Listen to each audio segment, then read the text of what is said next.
The idea of distributive justice focuses on equitable allocation of resources, opportunities, and reward within a society.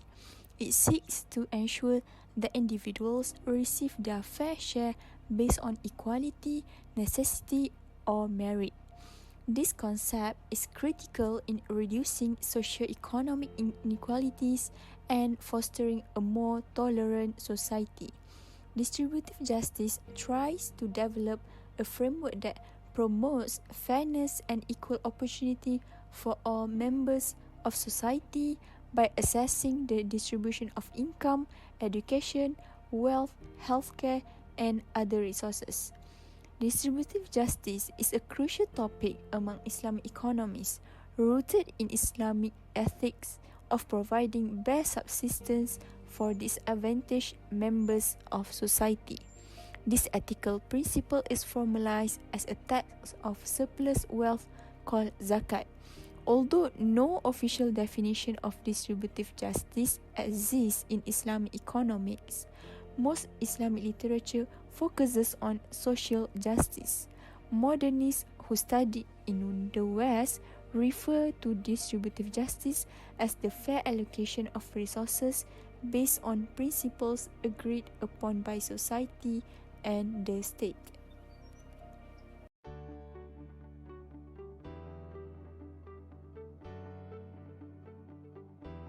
Caliph Abu Bakr as-Siddiq fought down the Al-Riddah apostate revolt and imposed Islamic taxation.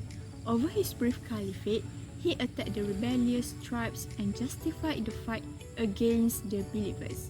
He saw reluctance to pay zakat as an illegal attempt to divide Islam's core values.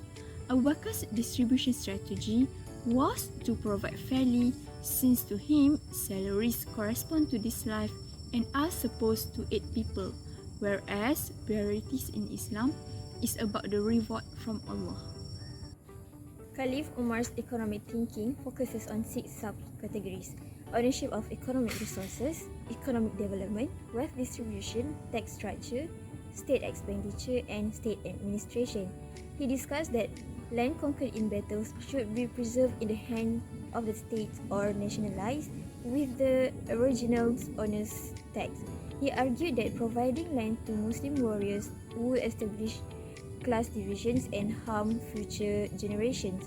He also emphasized the efficiency of using economic resources such as land and labor and rationalized modest consumption for saving and investing.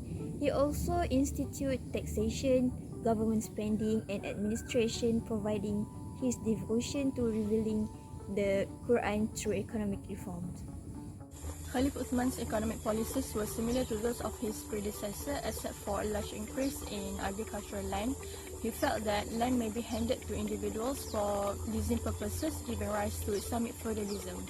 However, this approach had unintended consequences such as nepotism, the loss of private sector, and the loss of vital information to the state, which led to false claims of ownership. As for Khalid Ali, his economic thought was laid out in a detailed paper for his Egyptian governor al-Ashtar, focused on moral issues, security, peace, and economic success. He felt that economic development entailed the allocation of output value among the people, with an optimal distribution in which wealth increased and poverty decreased. This concept was similar to Pareto's efficient distribution.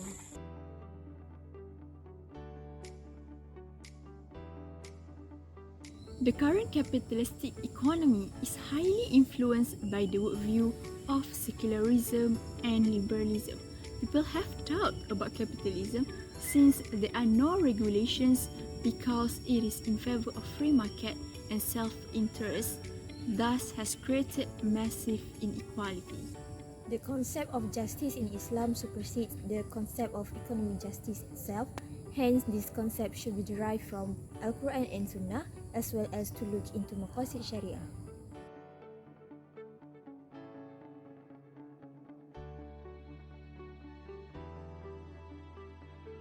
The distributive justice theory by Mohamed, which was inspired by Aristotle, is a four-term theory. It suggests equal contribution in society should be based on investment and cost. The contribution also depends on one's social setting that takes into consideration one's lineage, gender, and race. In Islam, Prophet himself is a source of justice and fairness. Thus, the governing practice of Medina reflected distributive justice. Justice also surpasses efficiency, since efficiency is only a means to achieve justice, unlike conventional economics.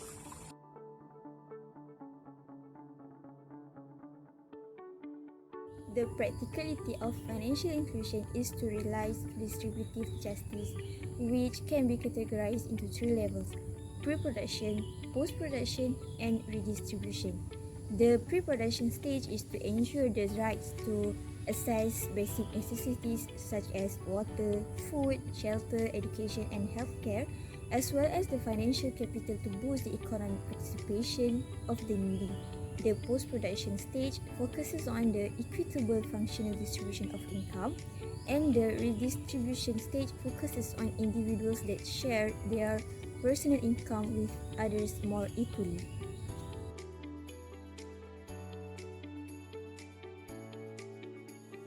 The issues of poverty and inequality arise due to interpretation of distributive justice. Three-dimensional ways to curb the problem, namely in terms of spiritual, social, and institutional. Inequality is the rule, as it is the nature of life as stated in Al-Qur'an. Nevertheless, it is argued that there are some types of inequalities which leave room for people to intervene within their capacity so that they could be reduced.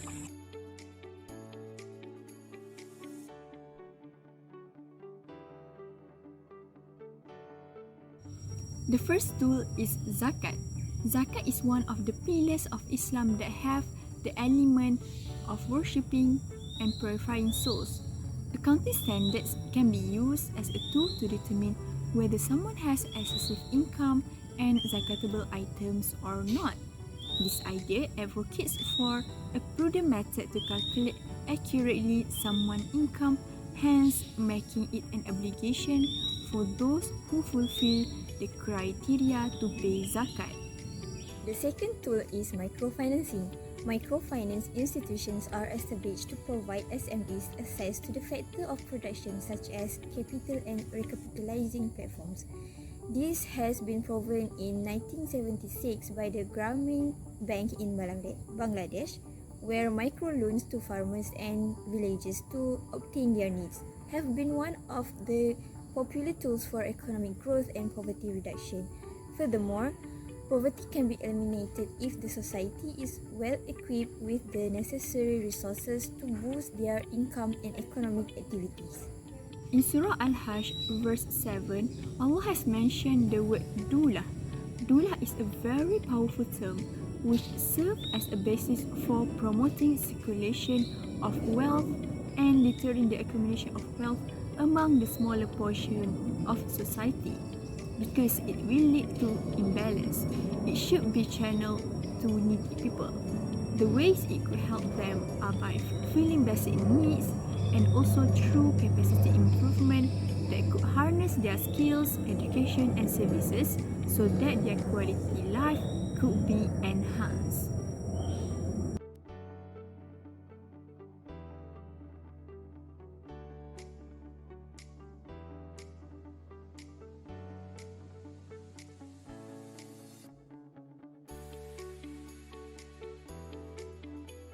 The government could set minimum wages. Besides, the government can also impose taxes on riches so that they can redistribute it to the unfortunate people such as disabled and needy people. Free education is also a great alternative to train young people from poor families to allow them to have the opportunity to increase their family's income in the long run. Other than that, the development of new Islamic financial institutions could endogenize the concept of justice based on Qur'an and Sunnah. Their development can be done on the non-banking financial institutions such as Islamic social banking, zakat, and wakaf institutions that can establish an ideal Islamic society.